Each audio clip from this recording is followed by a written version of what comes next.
మీ business ఏదైనా మీ ఊర్లో promotion చేయాలంటే అది సుమన్ టీవీతోనే సాధ్యం. ఇప్పుడే సంప్రదించండి. Welcome to Suman TV. నా పేరు ధోని శ్రీనివాస్ యాదవ్. ప్రస్తుతానికి మనం నిర్మల్ జిల్లాలోని ప్రసిద్ధి పుణ్యక్షేత్రమైన బాసర సరస్వతి ఆలయంలో ఉన్నాము.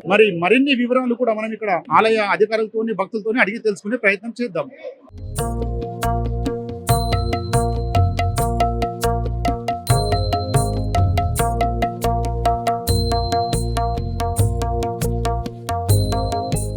ప్రస్తుతానికి ఇక్కడ మనం బాసర ఆలయంలో ఏఎస్పీ సార్ మనకు అందుబాటులో ఉన్నారు. ఇక్కడ బందోబస్తు గురించి మరిన్ని వివరాలు అడిగి తెలుసుకుందాం. నమస్కారం.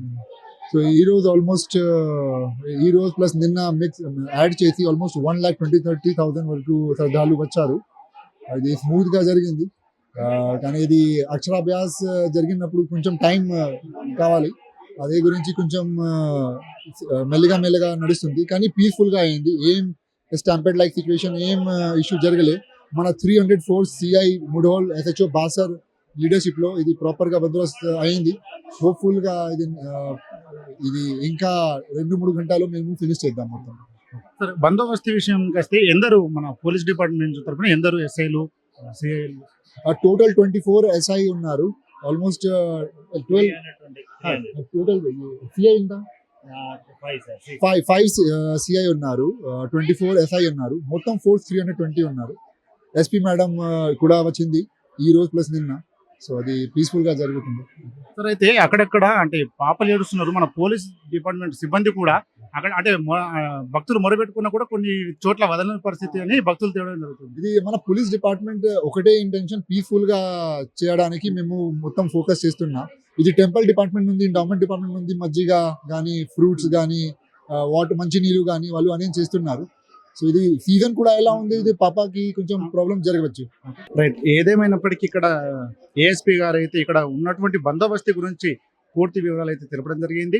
ప్రతి ఒక్కరు కూడా పోలీస్ డిపార్ట్మెంట్ అన్ని అంటే క్యూ లైన్లలో కానివ్వండి, ఇతర ఎక్కడెక్కడైతే వారికి వేసినటువంటి ప్రదేశాలలో వాళ్ళు పకడ్బందీగా డ్యూటీ చేయడం అయితే జరుగుతుందని అయితే తెలపడం జరిగింది. ప్రత్యేకంగా చూస్తున్నట్లయితే పోలీస్ శాఖ కూడా ఇక్కడ అందరూ కూడా రావడం జరిగింది.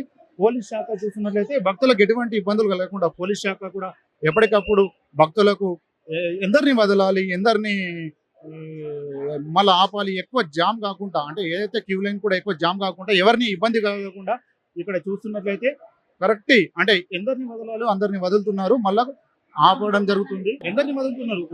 ఒకసారికి ఎందరిని వదులుతున్నారు? ఒకసారి 10 మంది పంపిస్తున్నాం. 10 మెంబర్స్ అంటే 10 మెంబర్స్ తర్వాత ఫ్రీ అయిన తర్వాత మళ్ళీ మిగతా వాళ్ళని కూడా పంపిస్తున్నాం. ఒక లైన్ లో కూర్చుండబెట్టి మైక్ లో చెప్పి చేస్తున్నాం అన్నట్టు, ఒక క్యూ పద్ధతి ప్రకారం. భక్తులు అధిక సంఖ్యలో ఉన్నారు కదా, అంటే ఏ క్యూ లైన్ అయినా కూడా 10 మెంబర్స్. వాళ్ళు ఏం చేయాలి, ముందులో మైక్ లో చెప్పడం వల్ల వాళ్ళకి అర్థమవుతుంది అన్నట్టు. ఒక లైన్ ప్రకారం వచ్చి లైన్ లో కూర్చుని పెడుతున్నాము. 1000 వాళ్ళు ఇటు వెళ్తున్నారు, మళ్ళీ దర్శనం వాళ్ళు డైరెక్ట్ గా పంపిస్తున్నాం అన్నమాట. ఏదైతే ఇక్కడ క్యూ లైన్ లో 10 భక్తులని వదలడం జరుగుతుంది. అంటే ఇబ్బంది వలగకుండా అంటే వీళ్ళకు సమాచారం ప్రకారం వీళ్ళు వదలడం జరుగుతుంది. ఏదేమైనప్పటికీ పోలీస్ శాఖ ఇక్కడ దగ్గరుండి అన్ని ఏర్పాట్లను అంటే భక్తులకు ఇబ్బంది కలగకుండా ఎప్పటికప్పుడు పర్యవేక్షిస్తున్నారు. చూస్తున్నట్లయితే మామూలుగా భక్తులు కూడా హ్యాపీగా వెళ్ళడం అనేది జరుగుతుంది.